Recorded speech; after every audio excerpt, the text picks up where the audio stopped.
This is by James Butler, and it's titled "Who Owns This Laptop?" So it's not every day I get to bring you a story about one of our employees almost dying at work, but today is a very special day and I get to bring you this story. But before I tell you the story, there are two things that you need to know. One, my brother, Oh, also an owner of the company, works at the company, is kind of special in the fact that he's absolutely crazy, okay?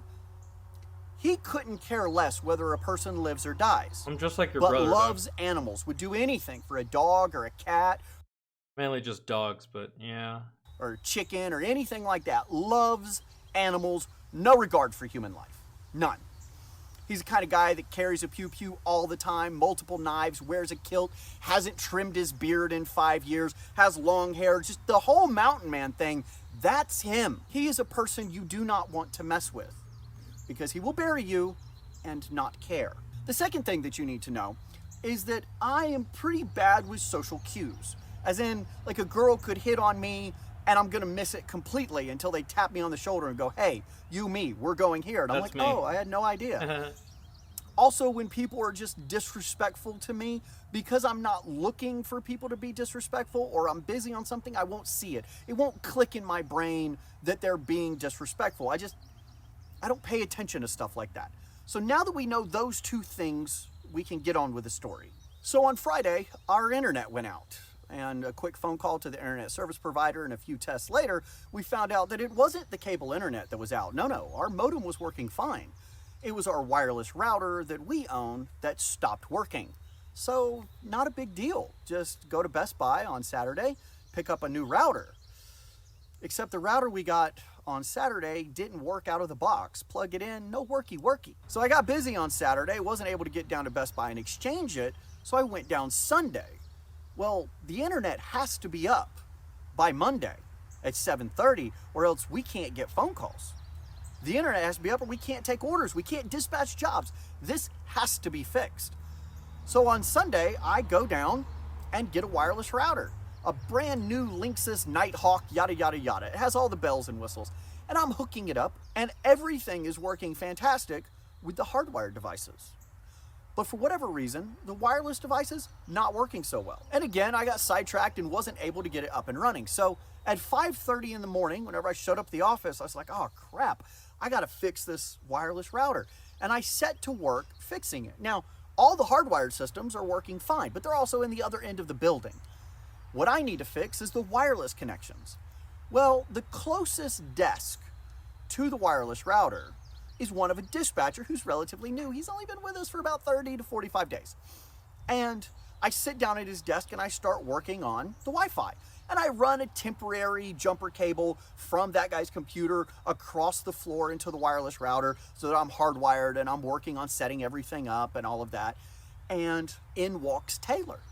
And Taylor sees the cable across the ground and me working on the computer. And he's like, what's going on? I was like, well, the internet's down.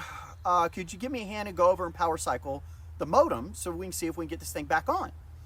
And he's like, yeah, no problem. A couple more minutes go by and a supervisor comes in and a couple of office people and the office staff and they're coming in. I'm like, I'm trying to get the internet up. Just give me a minute. And then walks in this dispatcher, relatively new hire, sees me working at his desk. Oh And this is no. where things go to shit. Instead of being like, oh man, what's going on? Can I help with anything? He goes, why are you on my computer? Now, like I explained earlier, I'm not looking for people to be disrespectful to me. I'm busy doing whatever I'm doing. So I just answered him. I didn't pay attention to his tone. I said, the internet's down, trying to get it fixed. I was told later by several people in the office that heard him that he was very disrespectful in his tone. And then he says, you need to get off my computer. And again, later, I was told this was in a very disrespectful tone. I did not perceive that though. I was busy and focused, and I more or less just ignored him. And that's whenever he turned to Taylor and said, you need to get your boy off my computer.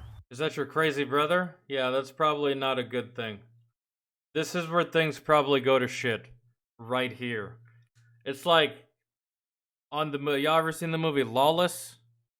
Remember when the cops were feeling themselves and walk up to their house and then the brother's like, have you met Earl?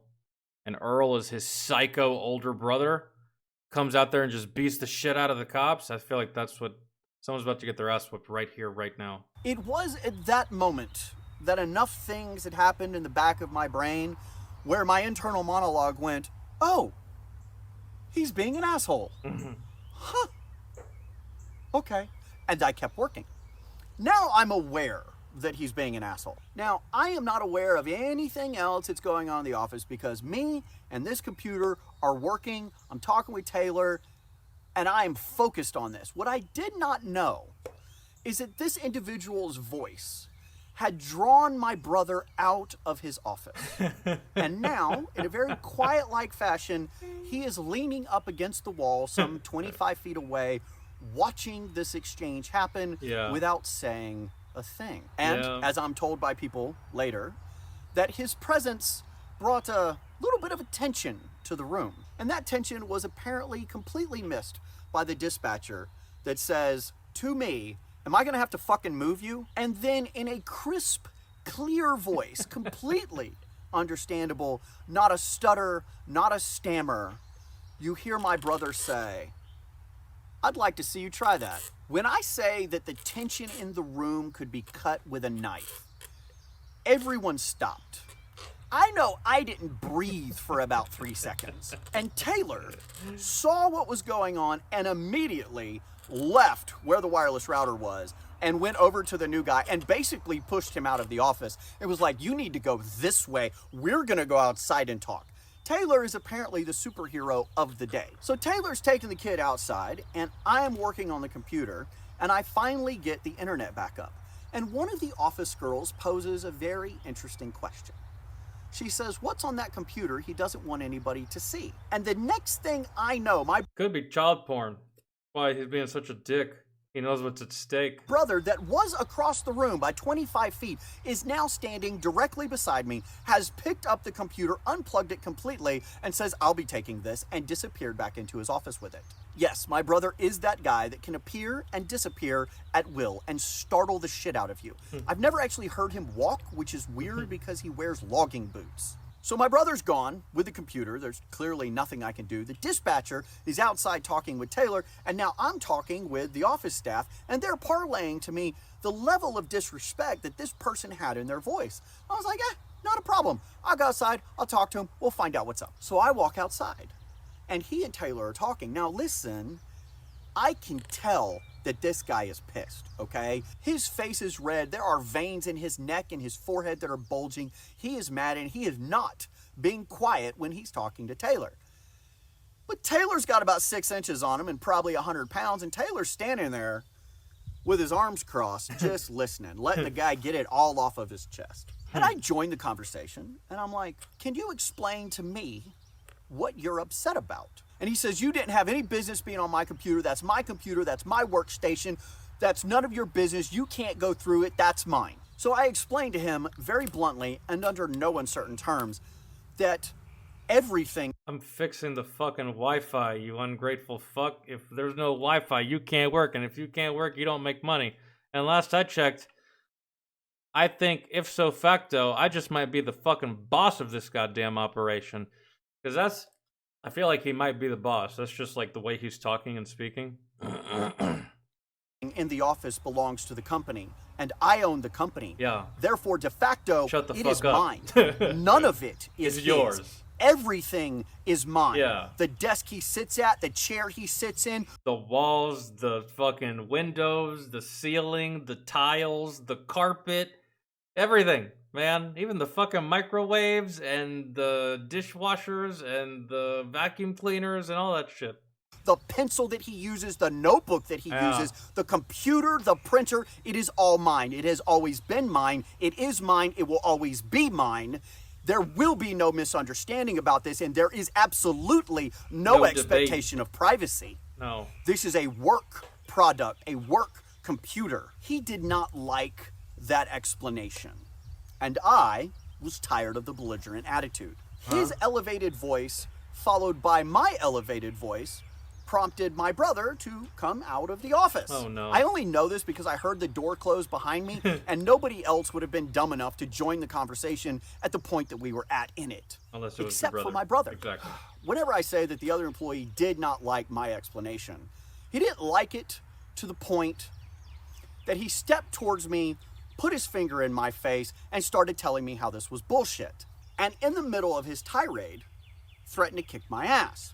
To which my brother, in a completely calm voice, says, I'd like to see you touch try. my brother, Oh. and it'll be the last thing you ever do. All of a sudden, he's not by the door. He's standing perpendicular to the guy 5 feet away from him, just outside of both of our peripheral vision. I'm pretty sure Taylor saw my brother walking up, but his presence that quickly there startled me and the new employee. And Taylor did probably the appropriate thing and got in between me and the employee and said, it's time to go home, you're fired. Now, interestingly enough, Taylor doesn't have the authority to fire somebody.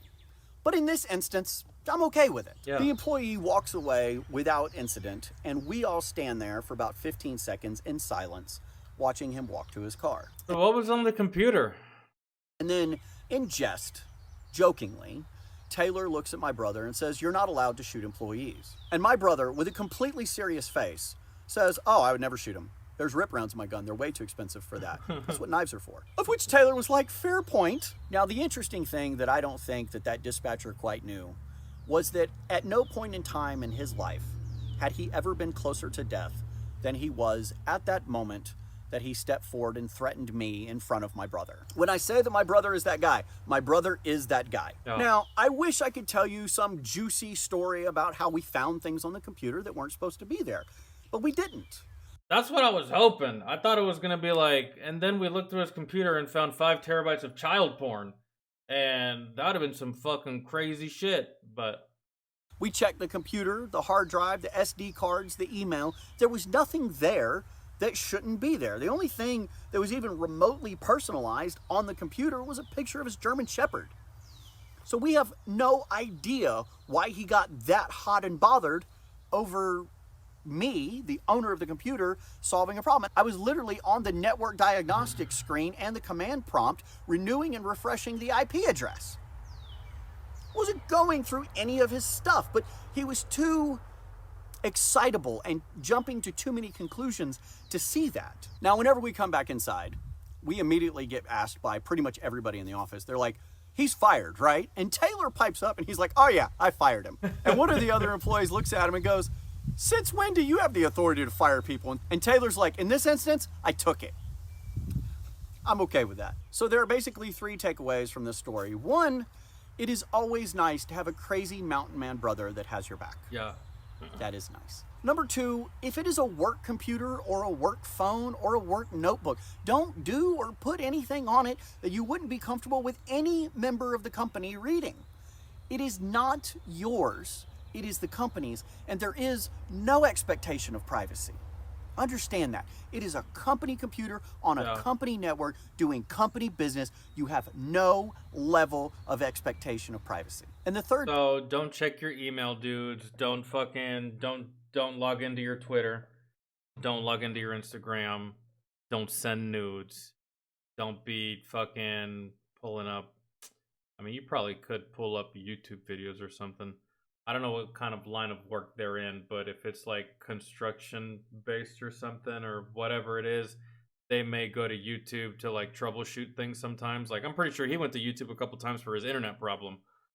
But don't be doing any of that shit, especially on work stuff, sending personal conversations and personal photos and stuff like that, because you don't get to keep that shit forever. They're going to take it back eventually one day. Thing is, if this guy had just walked in and asked questions like, is something wrong? Can I help? He would have seen the situation for what it was. I would have been like, oh, you're on my computer? Bet. I'm going to be outside. Let me know when you're done. That's literally my response. We're trying to fix something completely unrelated to his computer. It was just the wireless internet, and he could have helped with that. But instead, he jumped bad and had to be an asshole about it. And as a result, lost Oh, I probably wouldn't have helped. I would have been like, "Oh, you're doing something on my computer, but just let me know when you're done so I can get back to doing whatever I was supposed to be doing." And you look like you got it anyway, so I don't even want to interrupt you. So that would have been it. I don't know what that guy's problem was. His job. So please go to the comments and answer me this question. When you're at work, on a work computer or a work cell phone, do you believe that you have an expectation of privacy? No, you do not. Not on a work computer or a work anything, man. It's work. Belongs to the company. Whatever you search on there, the company can look at what you searched. Whatever you looked at on there, the company can look at what you looked at. Whatever you sent on there, the company can look at what you sent. And if you sent some things that you weren't supposed to be sending and the company sees it, the company has and reserves the right to terminate your employment if what you have on there they deem inappropriate for the workplace or for the workplace environment or for just the workplace in general or for the other employees, the safety of the other employees. And there's plenty of things you can find on a computer that can cause you to fire someone. Sports Center and YouTube and Yahoo News not being any of those things, because those are like the three main things that people mostly look at while they're at work. And if you're on a work computer and you want to check the scores for yesterday's game, I don't think anyone's gonna bat an eye at you, right? And I wouldn't really bat an eye either. But there's just certain stuff, man. Like I don't know, man. Like your Instagram, your Facebook, your MySpace, Jesus Christ, your Twitter, and all that stuff. I wouldn't look at any of that stuff or do any of that stuff or use any of that stuff on a work computer or a work phone or hell, even a work vehicle. You in a work vehicle, bro, you better be doing 20 miles per hour under the speed limit no matter what the speed limit is. You're in your own vehicle, you do it as fast as you want. A work vehicle, you do the speed limit and you don't do them California stops and you're always watching out for that little old lady at the end of the street. Right? I don't think he was in the wrong here. I don't think that guy was in the wrong for firing him. I don't think that this guy was targeted or treated poorly by his employer. I think like he was just being a turd and disrespectful for no reason, and had plenty of he had plenty of leeway because this guy doesn't know when someone's being an asshole to him. So you were an asshole to him 3 fucking times and no one said anything, and then finally you just overstayed your welcome being a douchebag. And that's when shit got dicey. On that company-owned device. But no, you don't have any privacy. No, not at all whatsoever. Or do you keep it strictly business? I'd be interested to see what the majority of you say. So now to take care of